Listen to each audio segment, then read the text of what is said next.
There's chairs over here if you want. Yeah, come in. Come on in. Oh, sorry. Yeah? Oh, thank you. What a gentleman. Even in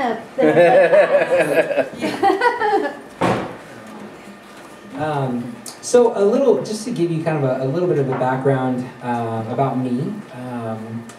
When I was, well, and the background is to kind of lead up to the next song that I'm going to play.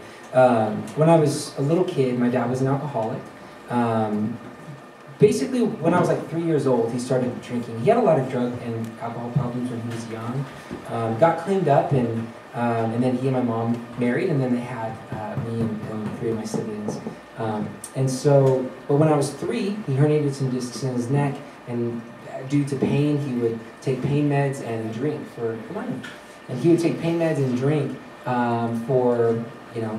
he would have pain meds for a week, and then he'd drink for the next week, and then pain meds and drink, pain meds and drink. And I don't really have any memories of my mom and dad where they weren't arguing, And so when I was 6, due to that, they got a divorce, and that was pretty tough. Just feeling like I had to choose between them, and feeling like I was kind of torn back and forth, And so when I was 7, my dad got put in jail because he did some time for stealing some things, and got put in jail for about 1.5 years. And when I was 9 years old, I got called home from school one day, and usually if you're in the 4th grade, it's like, sweet, I get to go home early, like, yes. But this was different. We went home, and we walked into the living room, and my mom was on the couch, and she was crying so hard, and she was crying the hardest I've ever seen her cry, even to this day. And before, quite honestly, bagpipes. Yeah. Quite honestly, before she even said a word, I knew what had happened. I knew that my father had died, and she went on to tell us that he had died from a drug overdose. In his time in prison and everything, he got back into drugs, and due to the pain, he tried to medicate, and he ended up dying from a drug overdose of methamphetamine and morphine. So at that time, I was just like, when my mom told me the news, everybody in my family was crying, except for me. And my grandma, I remember she was next to me, and she reached her arm around to try and console me. And in my heart and in my mind, I thought, don't touch me. I don't need you, And more than anything, I was mad. More than anything, I was angry. I was angry at my father. I was angry at God, And that's how I lived my life for the next 6 years or so. I learned that I couldn't trust people. I thought I couldn't trust people, and I thought I couldn't trust God. And so I went on living my life in that way. And there's something that, like, after my dad had died, my family broke apart. There wasn't any real sort of love or intimacy in the family. There wasn't any sort of love or real significant relationships in my household, and I didn't know it from God. And so I turned to relationships, to people, and namely to girls, and to try and fill that. And I really believe that we're all created to experience love. I really believe that we're all created to experience significant relationships. And I really believe that we're created to experience that from God first and foremost. But I wasn't willing to trust, and so I went on and I tried to fulfill those desires. I tried to fulfill those needs with other things, And so, come on in. Okay. Hey, how's it going? Cool hair. Thanks. Yeah. And so I went on and I tried to find those things in other people, And long story short, when I was 15, there was this guy named Tom. Well, we went on a camping trip up to the Sierra Mountains in California, which are nothing like these mountains out here, but pretty cool nonetheless. And there was this guy named Tom, and we were sitting around the fire. Hey, we were sitting around the fire, and we were kind of sharing our stories, And he shared with me something that was real crucial to my story. This guy Tom, right? He's like, we were in the mountains where there's bears in the mountains, right? And is anyone here afraid of bears? Like, I'm afraid of bears. Just saying, if I'm confronted with a bear, I'm gonna be afraid of it. But not Tom. This dude was like 8'14", and the guy was huge. 14? Yeah, 8'14". And I swear, this guy could rip the face off a bear and shove it up, and he, so I was good. I was confident in Tom's abilities to do that. So I wasn't so afraid. But he said something that really struck me. He shared with me what Jesus shares in John chapter 6:35. Jesus says, "I am the bread of life. If anyone would come to me, he would never hunger. And if anyone was drink from me, he would never thirst again." This is right after a portion where people are asking him, "Show us a sign. Show us a sign to tell us that you have, that you have the authority to say the things you say, and that you have the ability to do the things you do." And Jesus says, he replies to them both here and in Matthew chapter 12. He tells them, one, "I'm the bread of life. If anyone will believe in me, he will never hunger nor thirst again." And two, he says, they say, "Let me see a sign, let me see a sign." And he says to them, "The only sign you're going to see is that of Jonah. But the Son of God will be buried and he will rise again 3 days later." And so that really stuck because, one, I was so hungry. And at that time, I started sharing my story and I broke down and I just said, "I'm just so hungry. I'm so hungry." And I've been trying to do things on my own. I've been trying to do things in my own way, and I've been trying to seek out things that I've been trying to feed my hunger with and quench my thirst with things and people and situations that can never satisfy. Never. And so that was when I realized my need for God. But this song is called "Goodbye," and it's written to my father. And a couple years ago, somebody had asked me, they said, if you could have lunch with anybody from history besides Jesus himself, I'm like, that was my answer, right?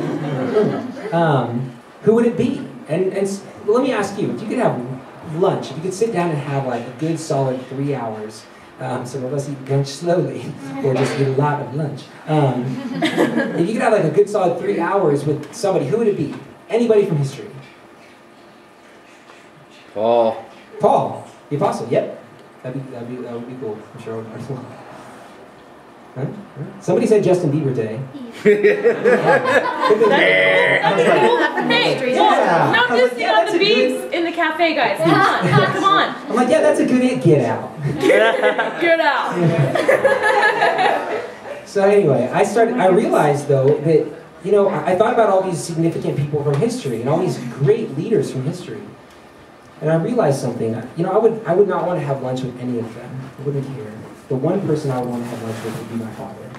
And the reason why I would want to have lunch with him is because I would want to ask him what I asked him in this song. Each one of the verses is a member of my family. Kind of goes through a little bit of what they went through and how it affected them. And then the bridge is me. But this is the conversation that I would want to have with my dad.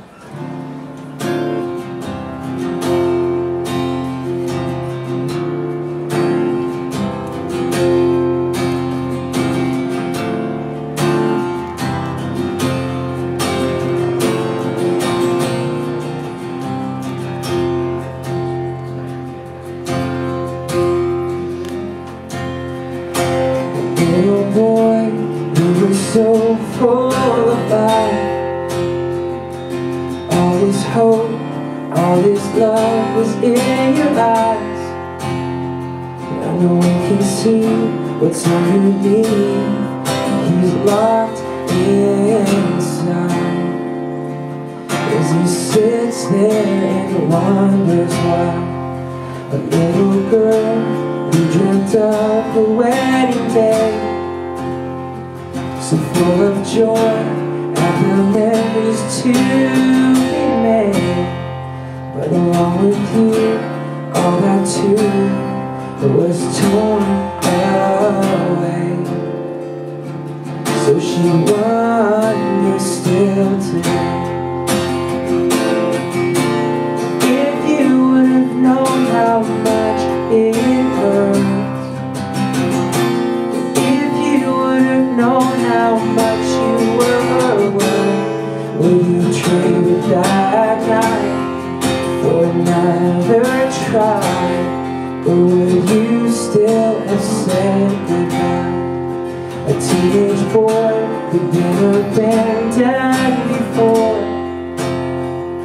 He looked to you for his chance of being restored. And now he only sees through shattered dreams a life forlorn. But he questions this even more. A woman who's been through more than words could say. She hoped this time she might finally be safe. Oh, her heart's been bruised, but not like you when you walked away. So she wonders still today. If you would have known how much it hurt, if you would have known how much you were worth, would you traded that night for another try? Or will you still have said goodbye?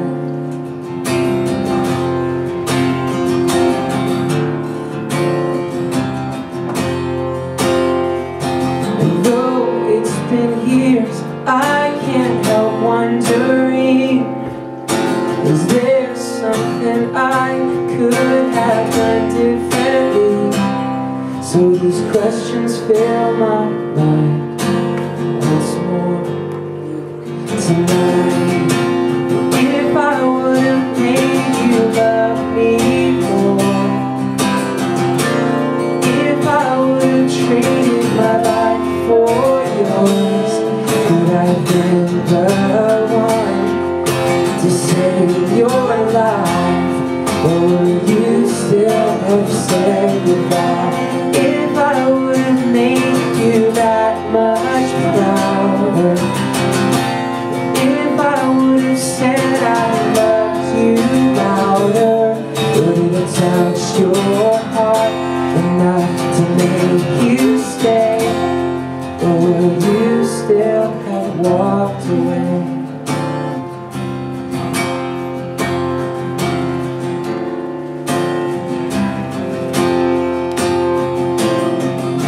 I want you to know just how much it hurts. I want you to know just how much you were worth. I wish you'd trade that night for another try, but you went and said